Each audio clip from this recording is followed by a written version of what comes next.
Orang yang mengasihi Tuhan bukan berarti hanya melewati hal-hal yang baik-baik saja. Mengapa demikian? Karena dunia ini sudah syarat dengan dosa, sehingga mungkin saja hal-hal yang tidak kita inginkan, yang tidak kita harapkan, dapat terjadi dalam kehidupan kita. Namun Tuhan mau agar kita dalam segala keadaan tetap fokus mengiring Tuhan, tetap setia ikut Tuhan. Saya kasih contoh, teman saya orang yang mengasihi Tuhan. Dan ternyata dia kena virus corona. Dia berjuang dan dia masuk ke rumah sakit. Dan akhirnya dia keluar dari rumah sakit karena sudah sehat. Ada lagi kisah yang lain. Saudara dari teman saya. Dia adalah orang yang mengasihi Tuhan juga. Dan memang ternyata dia kena corona. Dan dia dirawat di rumah sakit. Dia berjuang. Dan akhirnya dia dipanggil oleh Tuhan. Ini menjadi contoh, fakta, kehidupan bagi kita. Bahwa orang-orang yang mengasihi Tuhan dapat Tuhan izinkan mengalami hal-hal yang sulit, hal-hal yang buruk, hal-hal yang menyedihkan, bahkan ada duka di dalamnya. Tuhan mengizinkan itu semua terjadi. Tapi Tuhan mau agar kita sebagai anak-anak Tuhan tetap setia, fokus mengiring Tuhan.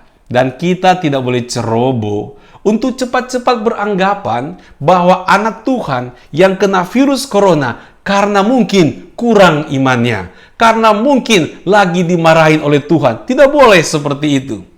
Badai corona ini melanda seluruh dunia dan tidak pernah mengenal agama.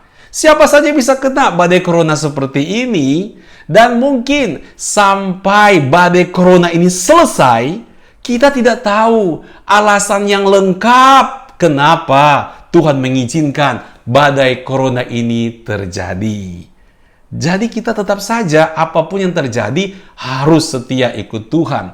Memang banyak hal yang mungkin kita tidak mampu untuk memahami lebih lanjut lagi. Tapi itu bukan jadi alasan untuk kita mundur dari Tuhan.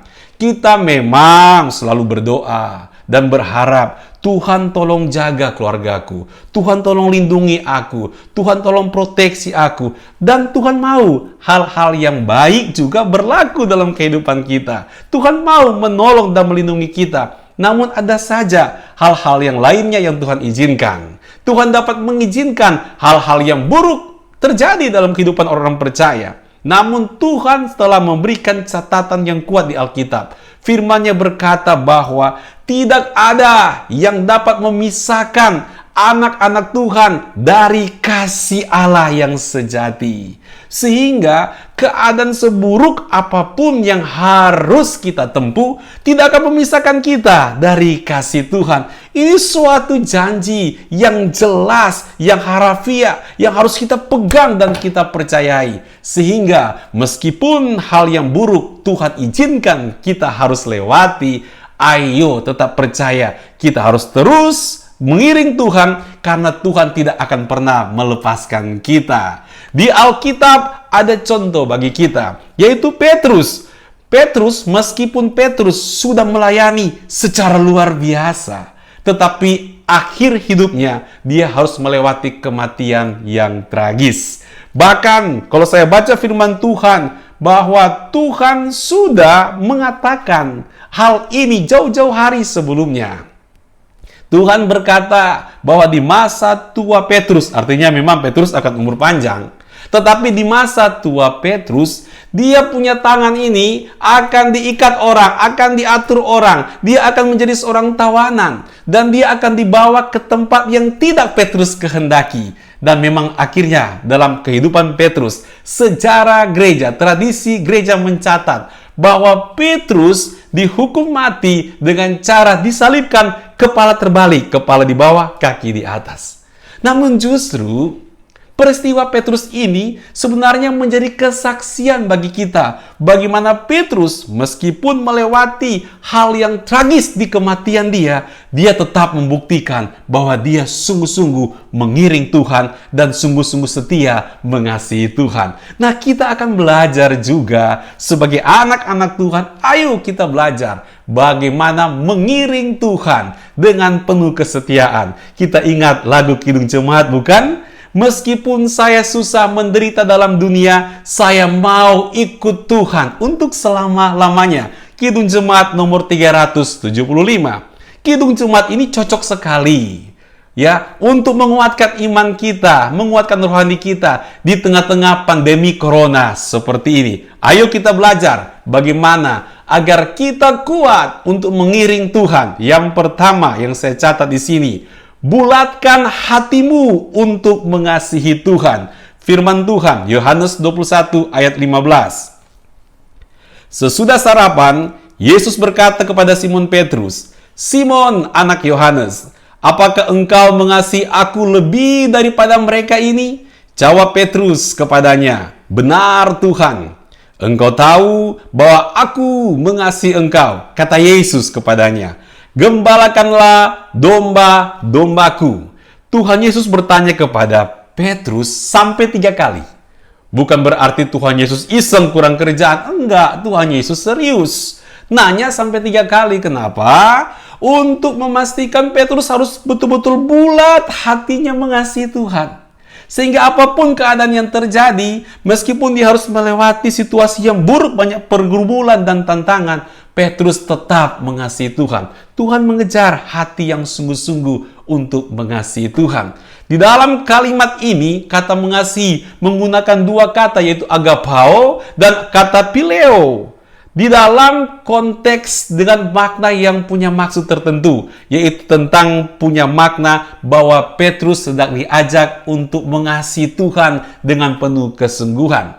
Saya kasih contoh ya, misalkan begini, ada 2 anak muda yang lagi jatuh cinta, dan lalu ditanyain, kamu pacaran sama dia? Betul, sungguh-sungguh. Iya, kenapa? Karena saya sayang sama dia. Yang benar. Betul, karena saya suka sama dia. Nah, ada 2 kata yang dia gunakan. Pertama, kata sayang, dan yang kedua, kata suka. Tetapi 2 kata ini berbeda. Namun, pada konteks yang ada ini menunjukkan satu arti. Bahwa 2 kata sayang dan kata suka ini punya pengertian dia sungguh-sungguh serius mencintai pasangannya. Demikian juga di dalam firman Tuhan ini, kata agapao dan kata pileo, 2 kata yang berbeda, tetapi di konteks yang sama untuk menegaskan bahwa betul-betul Petrus harus serius sungguh-sungguh mengasihi Tuhan. Di dalam Yohanes 3 ayat 16, kata agapao itu muncul. Di mana ada firman Tuhan berkata kan dalam Yohanes 3 ayat 16, "Karena begitu besar kasih Allah akan dunia ini." Kasih ini pakai kata agapao. Dan juga Yohanes 16 ayat 27. "Sebab Bapa sendiri mengasihimu." Kata Bapa sendiri mengasihi menggunakan kata pileo. 2 kata yang berbeda. Bolak-balik digunakan, tapi maknanya sama sebenarnya. Yaitu tentang sungguh-sungguh Tuhan mengasihi umat manusia. Dan kita di sini akan belajar bahwa ketika kita sebagai anak-anak Tuhan mau mengiring Tuhan dalam kehidupan kita, ayo kita harus sungguh-sungguh serius untuk mengasihi Tuhan. Bisa jadi ada banyak kejadian-kejadian bervariasi muncul dalam hidup kita, tetapi sebenarnya itu sedang mempertegas hati kita untuk makin bulat mengasihi Tuhan. Dan yang kedua adalah pastikan ambil tanggung jawab dalam pekerjaan Tuhan. Yohanes 21 ayat 17c. "Tuhan, engkau tahu segala sesuatu. Engkau tahu bahwa aku mengasihi engkau." Kata Yesus kepadanya, "Gembalakanlah domba-dombaku." Nah, di sini artinya apa? Mengasihi Tuhan itu selalu terlihat melalui tindakan kita untuk melayani Tuhan. Kita berkata, kita mengasihi Tuhan. Petrus berkata, dia mengasihi Tuhan. Harus ambil bagian dalam pelayanan. Demikian juga, waktu kita berkata kita mengasihi Tuhan, itu akan terlihat lewat tindakan kita. Sudikah kita mau melayani Tuhan? Ingat baik-baik, orang yang bisa melayani Tuhan, belum tentu dia sungguh-sungguh mengasihi Tuhan.